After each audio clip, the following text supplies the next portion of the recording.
معزز ناظرین کرام، میں کبھی کبھار جب اکیلا بیٹھتا ہوں، اپنے ماضی کو یاد کرتا ہوں، تو بلا شبہ میرے دل و دماغ کے اندر بہت ساری روشن اور سنہری یادیں ہیں۔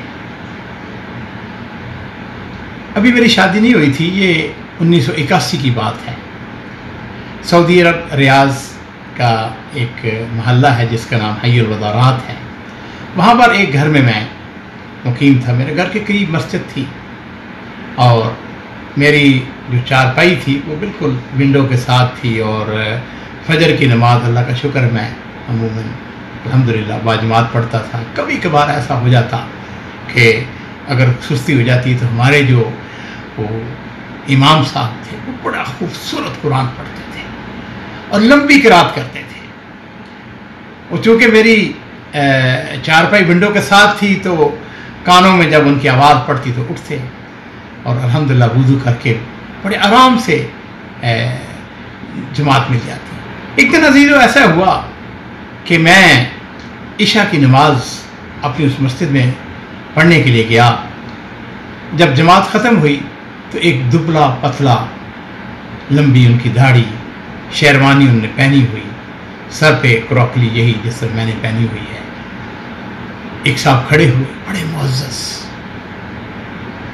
ان کے پاس ایک لیٹر تھا، انہوں نے لیٹر کو کھولا، اس کو پڑھا۔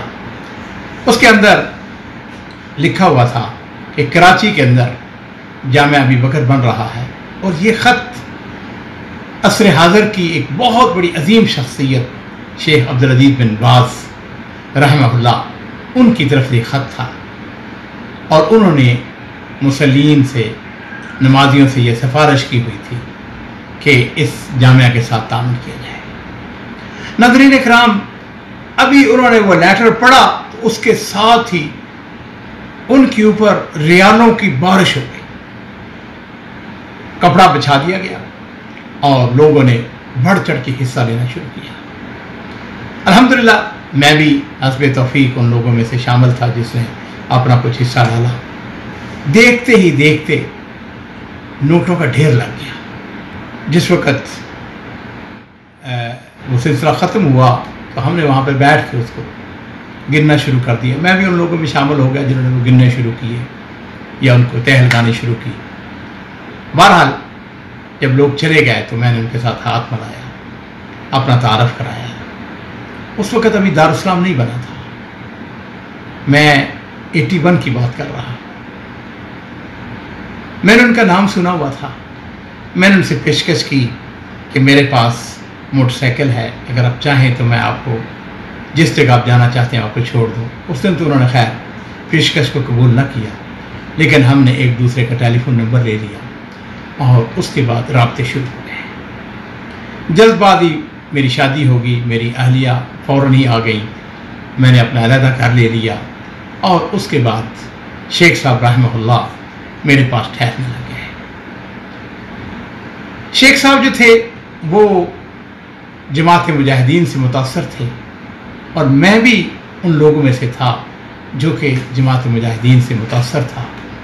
بہرحال شیخ صاحب میرے گھر میں بھی رہا کرتے تھے، بہت زیادہ تو نہیں، بلکہ اللہ جزائے خیر عطا فرمائے جلد بعد ہی ہمارے دوست ہیں ارشد مغل صاحب، وہ ان کے گھر میں ٹھہرا کرتے تھے اور انہی کے ساتھ ان کا تعلق زیادہ پیدا ہوا۔ لیکن جو میں بات آپ کو بتانا چاہتا ہوں وہ یہ ہے کہ ہماری جو دوستی تھی یہ اللہ کے لیے دوستی تھی، اللہ کے لیے محبت تھی، اور ہمارے اندر جو بات مشترک تھی وہ یہ تھی کہ شیخ صاحب جب بھی بیٹھتے وہ پرانی باتیں ہمیں جماعت مجاہدین کی باتیں سناتے۔ مجھے یاد ہے کہ یہ کتاب جو میرے ہاتھوں میں ہے، یہ کتاب سرگزشت مجاہدین، یہ شیخ پروفیسر ظفر اللہ رحمہ اللہ نے مجھ کو گفٹ دی تھی۔ یہ کتاب انہی کے ہاتھوں میں نے وصول کی تھی، اور اس کتاب کے اندر میرے عزیزو سید احمد شہید کی وہ جماعت مجاہدین جس نے 100 سال تک اسلام کے احیاء، اسلامی حکومت کی بحالی اور ملک کی آزادی کے لیے جو جہاد کیے، اس کی مفصل سرگزشت ہے۔ یہ کتاب کے مؤلف مولانا غلام رسول مہر رحمہ اللہ تھے، اور میرے عزیزوں، میں اپنے نوجوانوں سے بطور خاص کہوں گا کہ سیدین کی جو تحریک مجاہدین تھی، سید احمد شہید اور سید اسماعیل شہید رحمہم اللہ، جو مئی 1831 میں بالاکوٹ کے مقام پر شہید ہوئے۔ عزیزوں، یہ وہ کتابیں ہیں جن کتابوں کے اندر آپ کی تاریخ بھری پڑی ہے۔ انگریز کے خلاف جو جدوجہد اس جماعت نے کی اور پاکستان کو آزاد کرنے کے لیے اس جماعت نے جو کارنامے اور جو انہوں نے خدمات دی، میرے عزیزوں، وہ اس بات کا تقاضا کرتی ہیں کہ ہم ان کو کم از کم ضرور پڑھیں۔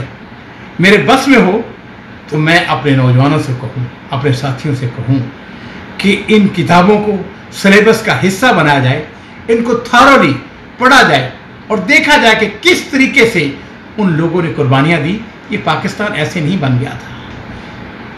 ناظرین کرام، پاکستان کے لیے میرے اور آپ کے بزرگوں نے بے پناہ قربانیاں دی ہیں۔ اس ملک کی قدر کیجیے، اس ملک کی عزت کیجیے۔ اللہ تعالیٰ اس بات کی مجھے اور آپ کو توفیق عطا فرمائے، اور اللہ کی کروڑوں رحمتیں ہوں پروفیسر ظفر اللہ صاحب کے اوپر۔ وہ جنون، وہ جذبہ، وہ شوق، وہ انداز، وہ نیکی، وہ تقوی، وہ سکہ پن جو شیخ پروفیسر ظفر اللہ صاحب کے پاس تھا، وہ آج بھی الحمدللہ جامعہ ابی بکر کراچی کے اندر ان کی صورت میں زندہ ہے۔ الحمدللہ انہوں نے جو پودا لگایا تھا، اس پودے سے ہزارہا لوگوں نے الحمدللہ اس مدرسے سے فائدہ اٹھایا ہے۔ اللہ تعالیٰ اس کو قیامت تک باقی رکھے، اور ہمارے پروفیسر ظفر اللہ رحمہ اللہ، ان کے اللہ تعالیٰ درجات بلند کرتا رہے۔ وآخر دعوانا الحمدللہ رب العالمین۔